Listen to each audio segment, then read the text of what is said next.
Dear student, Tripura সরকারের বিদ্যালয় শিক্ষা দপ্তর দ্বারা আয়োজিত লাইভ ক্লাসগুলো উপভোগ করছেন তো? হ্যাঁ, অনেকেই নিশ্চয়ই উপভোগ করছেন, আবার অনেকেই সেই ক্লাসগুলো উপভোগ করতে পারছেন না। তার অনেক কারণ রয়েছে। হয়তো কেবল কানেকশন নেই, আর কেবল কানেকশন থাকবে কেউ, শহরতলিতে শুধুমাত্র কেবল কানেকশন রয়েছে। শহরের বাইরে গ্রামের দিকে স্টুডেন্টরা তো সেই কেবল কানেকশন পাবেনই না, এবং সেই ক্লাসগুলো ঠিকঠাক মতো ইউটিউবেও আপলোড করা হচ্ছে না। এ নিয়ে কিন্তু একটা সমস্যা রয়েছে। তো যেগুলো ইউটিউবে আপলোড করা হচ্ছে সমস্ত ক্লাসের লিঙ্ক SMDN টিউটোরিয়াল হোয়াটসঅ্যাপ গ্রুপে দেওয়া হচ্ছে।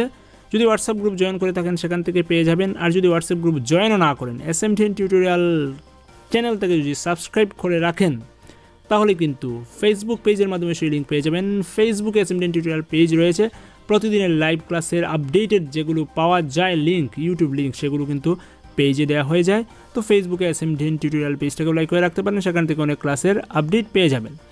তো আজকে 21 এপ্রিল যে সমস্যাটা হয়েছে, দেখুন যে ক্লাস 12-এর ক্লাস হয়েছিল সৃষ্টি ত্রিপুরাতে, সেটা কিন্তু এখন অবধি আপডেট করা হয়নি। ক্লাস 10-এর ক্লাসগুলো হয়েছিল নিউজ টুডে এবং মৃণালিনী ENN চ্যানেলে, সেগুলো আপডেট করা হয়নি। ক্লাস 9-এর ক্লাস হেডলাইন্স ত্রিপুরা এবং আওয়াজ ত্রিপুরাতেও আপডেট করা হয়নি। ক্লাস 8-এর কিছু ক্লাস পাওয়া গিয়েছে, ক্লাস 7-এর কোনো ক্লাসই আজকে পাওয়া যায়নি। PB24 বা লাইভ 24 এখনও কিন্তু ইউটিউব চ্যানেলে আপডেট করেনি ক্লাসগুলো। ক্লাস 6-এর কিছু ক্লাস পাওয়া গেছে নিউজ আইকন এবং দৃষ্টিতে, তবে সেটা ফেসবুকে পাওয়া গেছে। তো যাই হোক, 9, 10, 11, 12-এর ক্লাসগুলো ম্যাক্সিমাম দেখা যাচ্ছে সেটা পাওয়া যাচ্ছে না।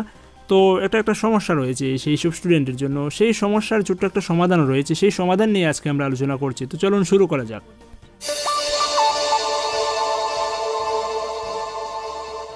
ইউটিউবে ত্রিপুরা শিক্ষা বন্ধু নামে একটা চ্যানেল রয়েছে, সেখানে প্রি রেকর্ডেড ক্লাস 9, 10, 11, 12-এর ক্লাসগুলো রয়েছে, সেটা কিন্তু দেখতে পারেন। তো অনেকে বলবেন সিলেবাস তো চেঞ্জ হয়ে গেছে, আগের যে সিলেবাস রয়েছে সেটা তো নেই, যেমন ক্লাস 10 এবং ক্লাস 12-এ নিউ সিলেবাস আসছে। তো সিলেবাস যদিও চেঞ্জ হয়, পুরোটা চেঞ্জ হবে না, 80% কিন্তু সেম থাকবে। ক্লাস 10 স্ট্যান্ডার্ডে কেমন পড়ানো উচিত, কী কী শেখা উচিত বাচ্চাদের, বা ক্লাস 12 স্ট্যান্ডার্ডে কী কী শেখা উচিত, সেগুলো কিন্তু কাছাকাছি থাকে, খুব বেশি চেঞ্জ হবে না। 80% সিলেবাস দেখবে আগের সঙ্গে মিলেই গেছে। নতুন সিলেবাসও কিন্তু TBSE এর ওয়েবসাইটে দেওয়া রয়েছে। যদি সিলেবাস না নিয়ে থাকো তাহলে tbse.in ওয়েবসাইটে ঢুকে সেখান থেকে নতুন সিলেবাসটা নিয়ে নাও, দেখবে যে আগের মতোই রয়েছে, কিছুটা চেঞ্জ হয়েছে। তো সিলেবাস যদি 80% মিলেই যায় তাহলে তো আগের প্রি রেকর্ডের ক্লাসগুলো করলেও আমাদের অনেক লাভ হবে। ইউটিউবে গিয়ে আমরা লাইভ ক্লাসগুলো দেখে নেব। তার আগে বলছি, SMDN টিউটোরিয়াল চ্যানেলটা যদি আপনি সাবস্ক্রাইব করে থাকেন তাহলে ধন্যবাদ, আর যদি আপনি আজকে SMDN টিউটোরিয়াল চ্যানেলে নতুন হয়ে থাকেন তাহলে অবশ্যই চ্যানেলটাকে সাবস্ক্রাইব করে রাখুন, কারণ এডুকেশন সংক্রান্ত সমস্ত ধরনের আপডেট এই চ্যানেল থেকে আপনি অনায়াসেই পেয়ে যেতে পারেন। তো লাইভ ক্লাস দেখার জন্য আমাদের কি করতে হবে? ত্রিপুরা শিক্ষা বন্ধু লিখে সার্চ করতে হবে। ত্রিপুরা শিক্ষা বন্ধু লিখে সার্চ করলেই দেখুন যে একটা চ্যানেল এসছে, ত্রিপুরা শিক্ষা বন্ধু। ওকে, তো সেটাতে আমরা প্রেস করলাম। তো প্রেস করার পর উপর দিকে দেখতে পারবেন যে হোম রয়েছে, ভিডিও রয়েছে, প্লে লিস্ট রয়েছে। প্লে লিস্টে যাবেন।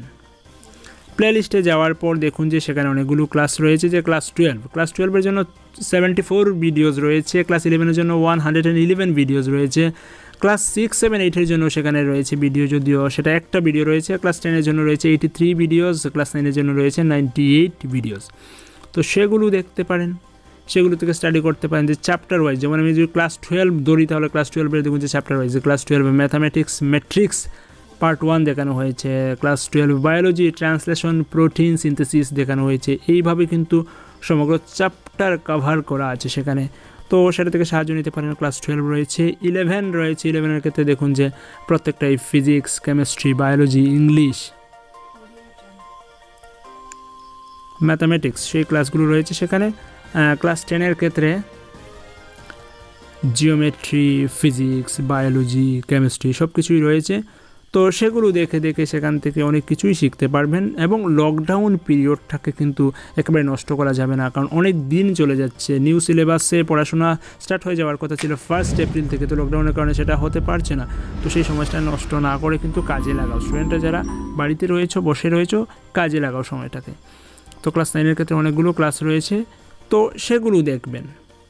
তাহলে আমরা যে লাইভ ক্লাস যেগুলো পাবো সেগুলো অবশ্যই শেয়ার করব, হয় ফেসবুক পেজের মাধ্যমে শেয়ার করব, ইউটিউব চ্যানেলের মাধ্যমে শেয়ার করব, হোয়াটসঅ্যাপ গ্রুপের মাধ্যমে শেয়ার করব। আর যেগুলো লাইভ ক্লাস পাওয়া যাচ্ছে না, আমরা কি না পড়ে বসে থাকবো? অবশ্যই না। সেজন্য ত্রিপুরা শিক্ষা বন্ধু ইউটিউব চ্যানেলে গিয়ে সেখান থেকে ক্লাসগুলো করে নাও। আশা করছি বুঝতে পেরেছো আমি কি বলতে চাইছি। পরবর্তীতে নতুন কোনো আপডেট আসলে তো অবশ্যই আলোচনা করব। আজ এখানে রাখছি, ধন্যবাদ।